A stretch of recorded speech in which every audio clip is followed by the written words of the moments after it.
Great. Hey. Hey, Hey, Lillie. hey Sarah. Hey, Facebook community. Yeah, hi Facebook. Yeah, so we're broadcasting from Be Live, and we are looking out for your comments and hop on and say hey when you get here, for Yeah, sure.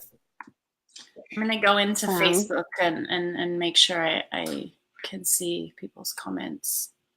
Great, Yeah, great. so Hmm. we're diving into the dark topic of Yeah. shame today.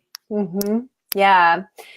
Yeah, I'd recently been like up close and personal with shame and wrote a couple of posts about it. And I think you saw a blog post of mine, and Hmm. that sparked some conversation between us. Hmm. And yeah, really important topic. And like it's the crappiest of emotions. So we The don't, crappiest. the crappiest. Literally. Mhm. Yeah, like the lowest frequency, the worst Hmm. to feel. It's like just above death. Someone said the other day on my feed. I mean, it's terrible. It Wow. feels so crappy to be there. So we don't want to stay there very long, and so we get these avoidant things that we do, But like, man, I just went through it, and I was like, I'm gonna look at it. I'm Mm. gonna like examine this from Mm. the inside. So yeah, I'm compelled to have this conversation in front of people because um I want to acknowledge that it's worthy work to go into the yak Yeah. Yeah. and sit with And it. Hmm. yeah, and the only kind of way that shame, breeds in the darkness, in the shadows, in the hidden spaces and crevices within Right. us. And so by talking about it, we're bringing it to the light. Yeah. Where we're shedding light on it, that it's something that all of us feel at some point in our lives, and some of us struggle with more deeply than others. Um, Mhm. and I think it's good to make a distinction between like shame and guilt. Yeah. I think they're close together, but I think guilt says like I've done something Yeah. wrong or bad or something that had an impact that I don't feel good about. Right. But there's still like some motivation there to kind of, move beyond that. Move Like, through. yeah, move Hmm. through, to identify and like, okay, I did something that had an impact, and now, I have to feel the discomfort of that Yeah. and kind of, look at it, take ownership of it, make amends, whatever that is. Shame, shame's like an identifying with yourself, your self-worth. It's an Yeah. I I am am bad. bad, I Yeah. am wrong, I am unworthy. I Yeah. deserve to feel like bad. Right.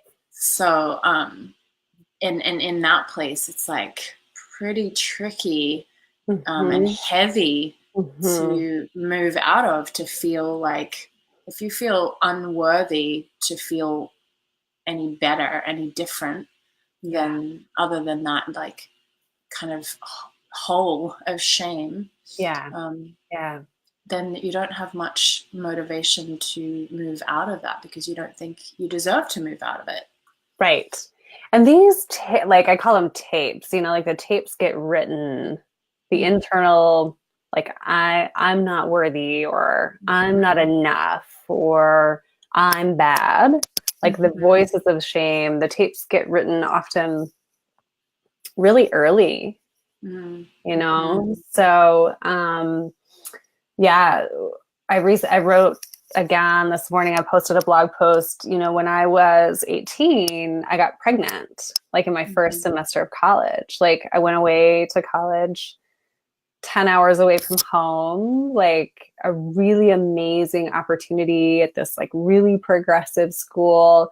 And I was pregnant by like October of my freshman year. And like to make that phone call and be like, I'm pregnant. I got to come home, you know, huge shame inducing. And then it like gets stuck, you know?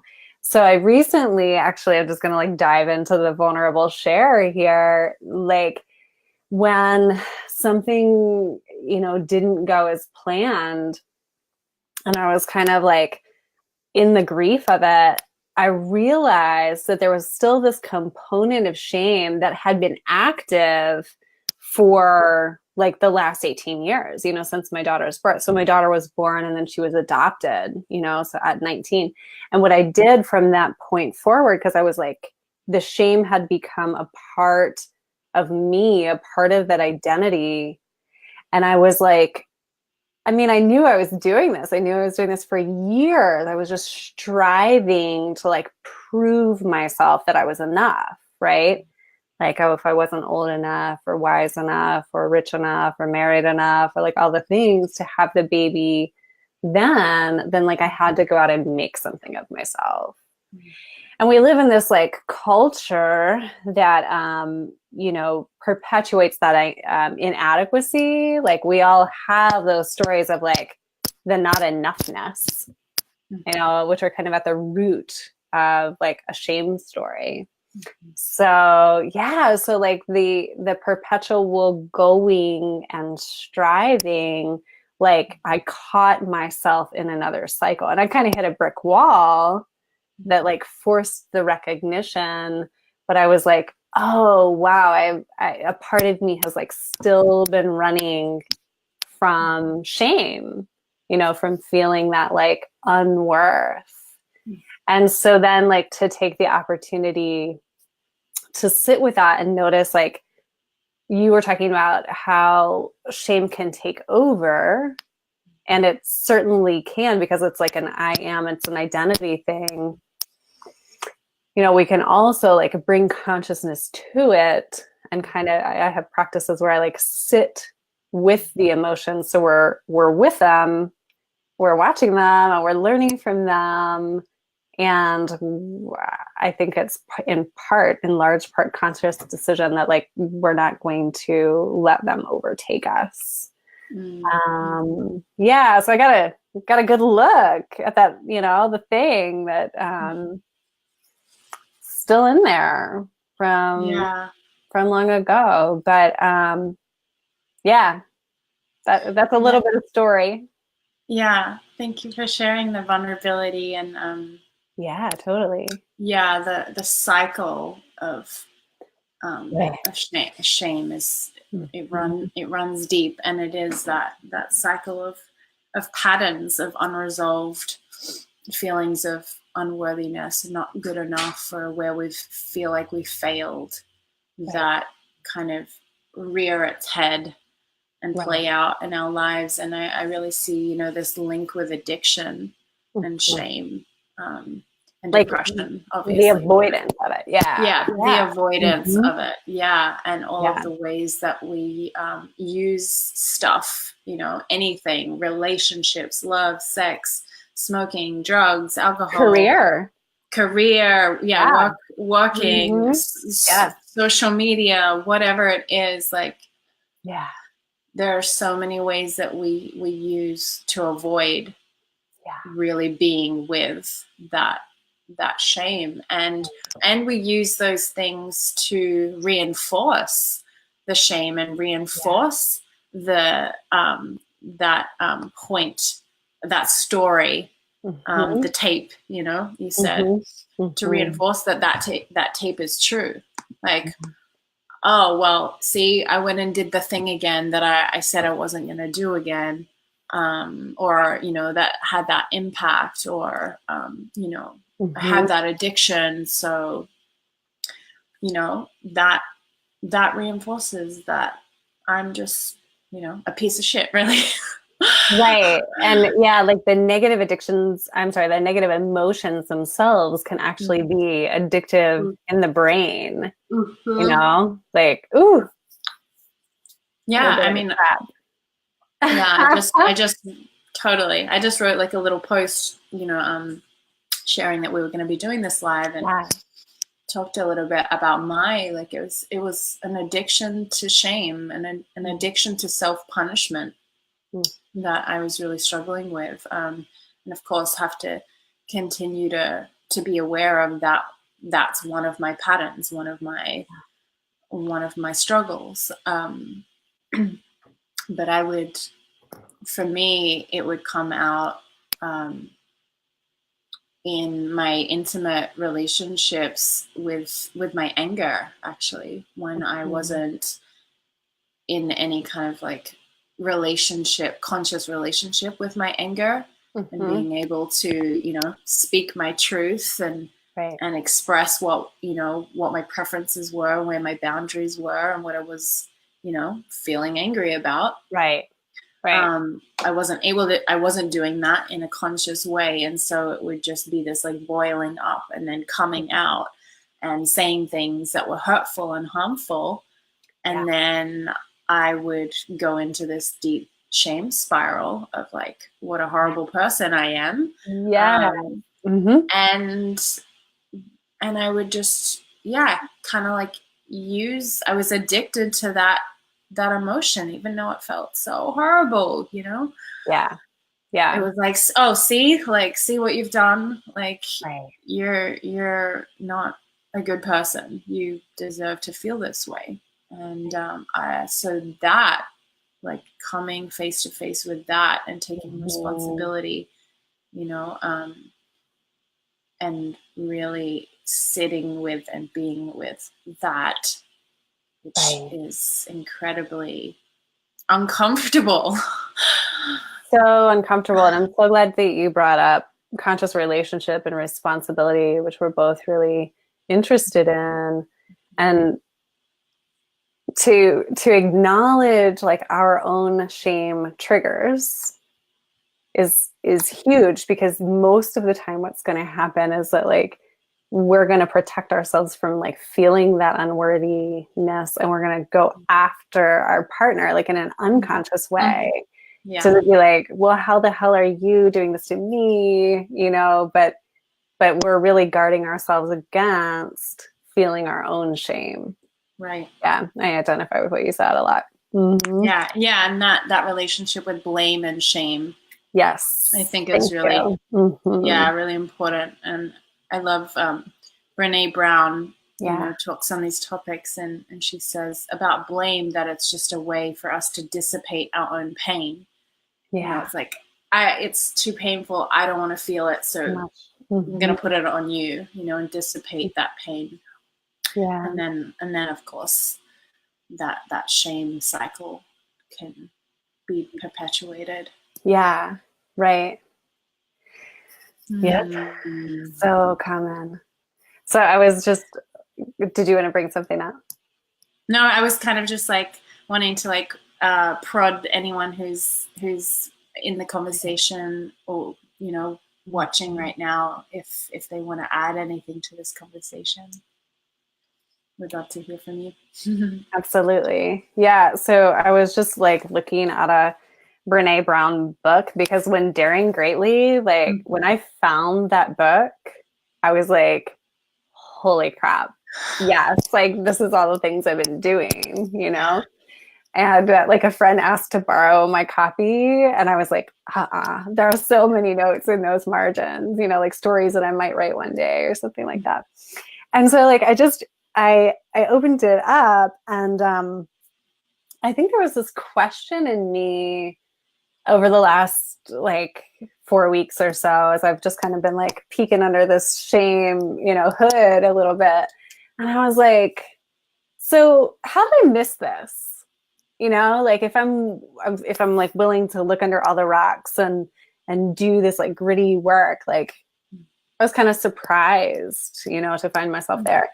And so she's got this like list, right? Like people who are resilient to shame do the following. Okay, so I'm going to like reference a couple of them. So it was like, what do we cultivate?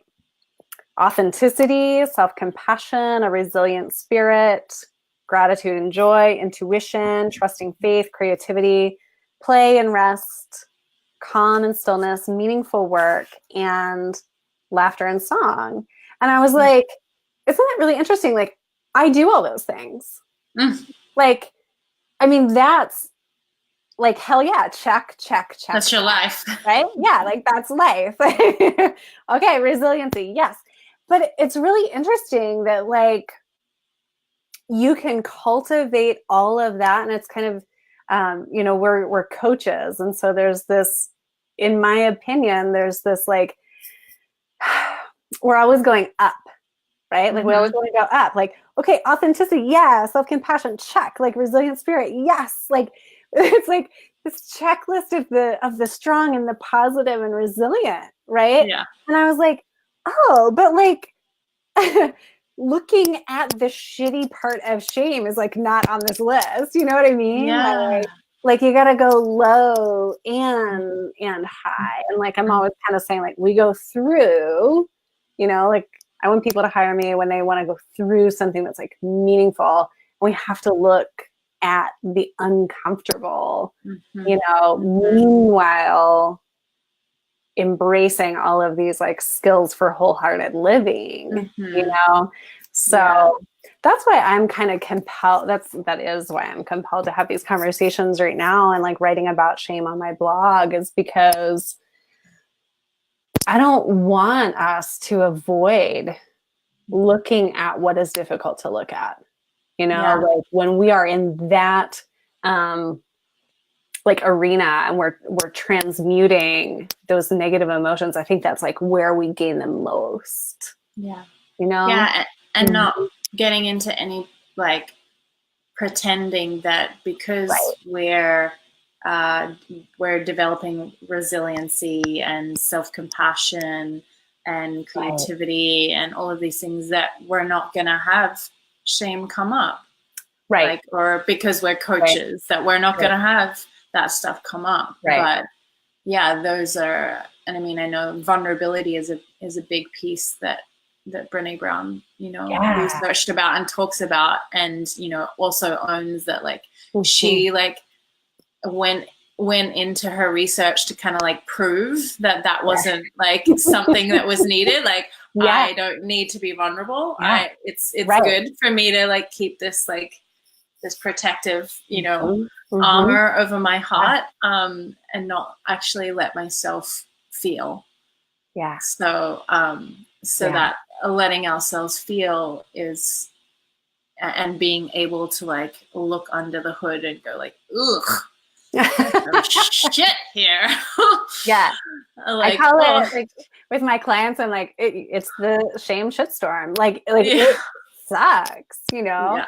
And I wrote this post that was like, okay, like could captain's log from within the shitstorm. Like that's what I called it, And someone was like, someone I really respect was like, don't spend time in the shitstorm. And I was like, no, I'm consciously spending time in the shitstorm.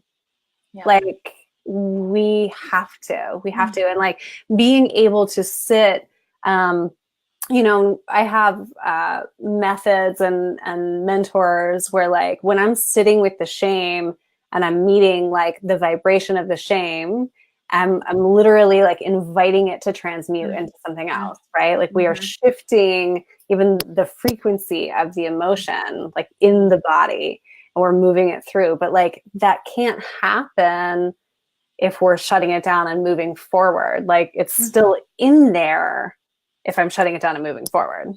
Yeah. And literally like, right. And literally like if shame is a being, right?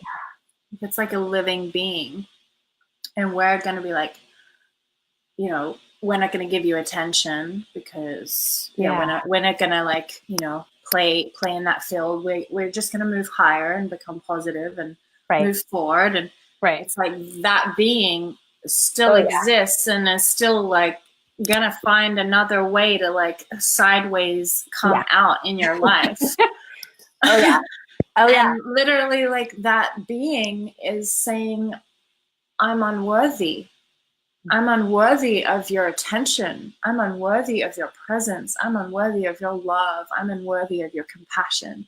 And if we actually turn toward it and say, I'm right here, I'm with you. Right. I'm listening. I'm breathing in. I'm breathing you in. I'm welcoming you in rather than pushing you away. Like that's where it can start to actually melt and transform. It's beautiful. And I want to wrap that back around to partnership. You know, like if your partner is in a shame spiral or is coming at you in blame, like blame is the indicator that there's some shame, right? Because they're like, get it off of me and get it onto you. Yuck. And so, you know, like consciously being able to look under your partner's hood and be like, oh, there's someone scared there. Yeah. You know, like, can I help this, like you're saying, the being to be like tenderly seen rather than like, you got some shit under there. Like, deal with it, yeah. You know? Exactly. Instead of pointing the finger, but actually like move past their blame, their pointing finger, and actually just hold and be with that tender part of them that doesn't feel worthy. Right. That feels scared. Right. Which is tricky because if we're being blamed, then like our fight or flight is going to be, you know, we're going to be triggered in the same way. Like it takes a lot to stay on top of that, like as it's happening. Which I think all of those other qualities that she listed of the self-resiliency and the compassion and all of those are why they're important to cultivate and develop so that we have that ability to, like, in the face of somebody else's, you know, blame or anger or whatever it is, to be able to really like feel our feet on the ground and reconnect with our breath and notice all of our stories of like, well, who do they think? And they're not. And just be like, I just like want to like drop into as much as I can into the love here. Yeah. Beautiful. Yeah. It's like it's a skill to like hold yourself and hold them in those moments. Right. Which is where I went, you know, like, okay, so I literally teach couples how to do this, right? And then in a like storm, in a moment in my own partnership, I resort to the reactivity and the relationship combusts. And then I have so much, I'm like shame around where I was supposed to be. And like, oh, I know about reactivity. I know about this. Like, what am I doing? Oh, I'm being human, you know? So like, whew, yeah. Esther, oh wow, I'm human too. Esther Perel, you know, the relationship therapist. She says self-esteem is the ability to be able to acknowledge and own all of your flaws, you know, your imperfections, your humanity, and still hold yourself in high regard. And I think, you know, that's, if we could learn to develop that muscle for ourselves and for each other, this world will become like what we actually need it to be. Right. So beautiful. Yeah. I discovered that personally on a deeper level. This like, sometimes I'm going to fuck up and I'm also awesome, you know, to like be like, yes, I can hold space for your relationship and I can be messy in my own. Yeah. And it's like, because it's not about, in relationship, it's not about us never having like, you know, a conflict or anything. It's about how we repair that and doing the best that we can with the tools and the resources that we have in every moment.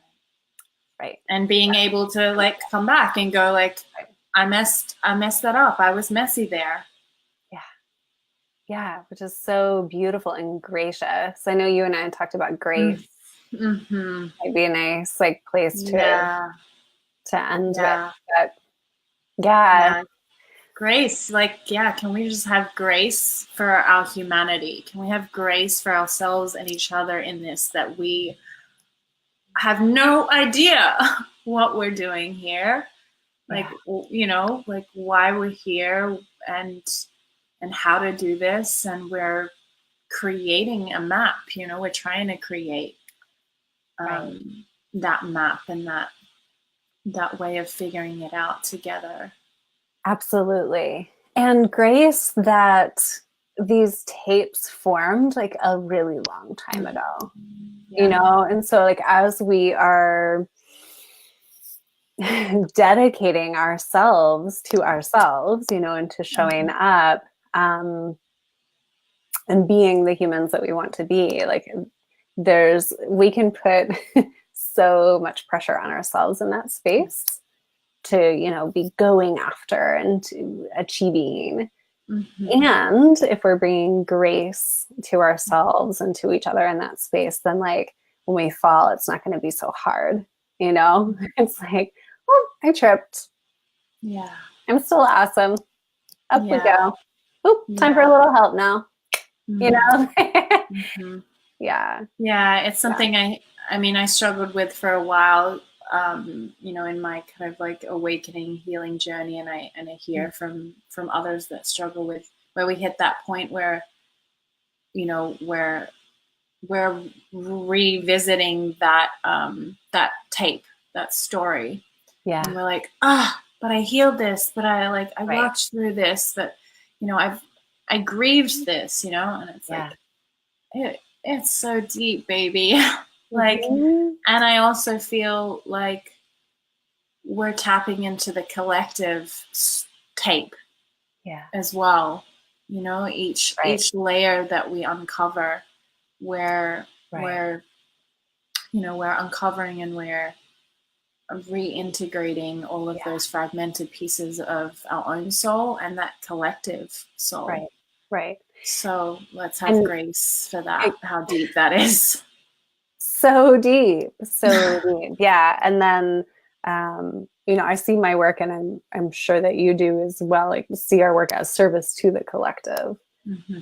And, like, I would not be of genuine service to the collective if I were pretending perfection or constantly striving, you know, forward to those ends. Mm-hmm. Um, so yes, grace for us all. Mm-hmm.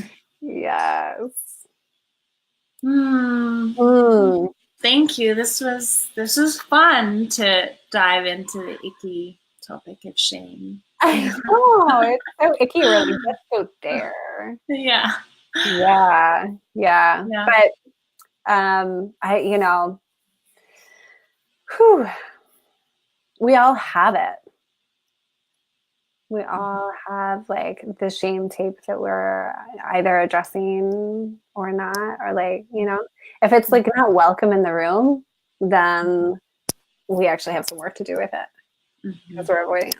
Yeah, Yeah. yeah. So, do you want to talk about, like, who you work with, and if people are listening and they're drawn to what you have been saying? Sure.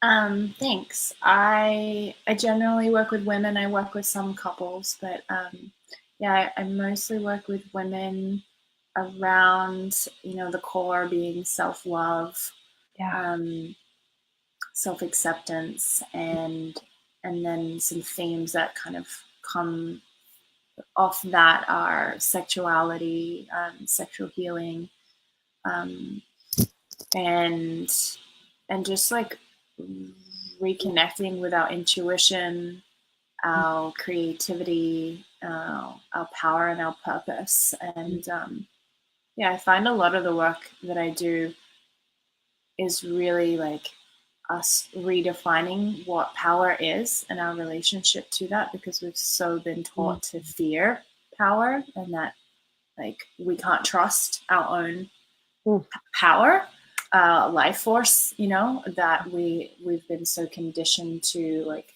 go outside of ourselves, whether it's to our parents or our partner or the right, government or the education system or our right, doctor, or the church, yeah, right? To like go outsource our power yeah, And so it's really about reconnecting to like that Mm. inner authority and Beautiful. trusting yourself and being able to create your life in that place. So beautiful. Yeah. Embodied breath started in that way too. It was like, okay, there's this myth of inadequacy.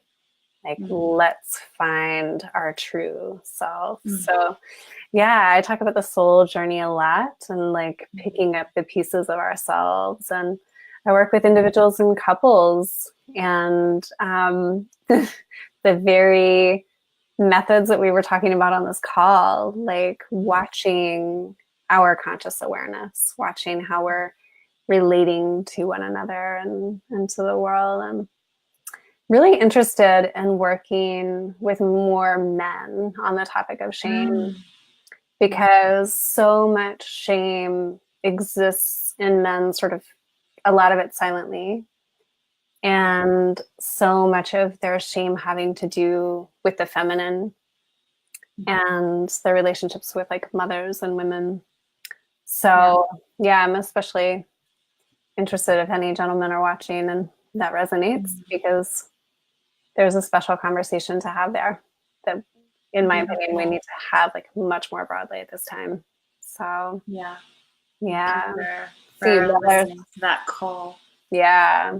Yeah, answering it. Yeah, it's yeah, it was like one last piece that was coming into my mind is, you know, even like the Me Too movement and the public, you know, outings and accusations on so many men, and of course, like we need to use our voices and to stand up and say like this is not okay, and we're not going to be silent about it anymore.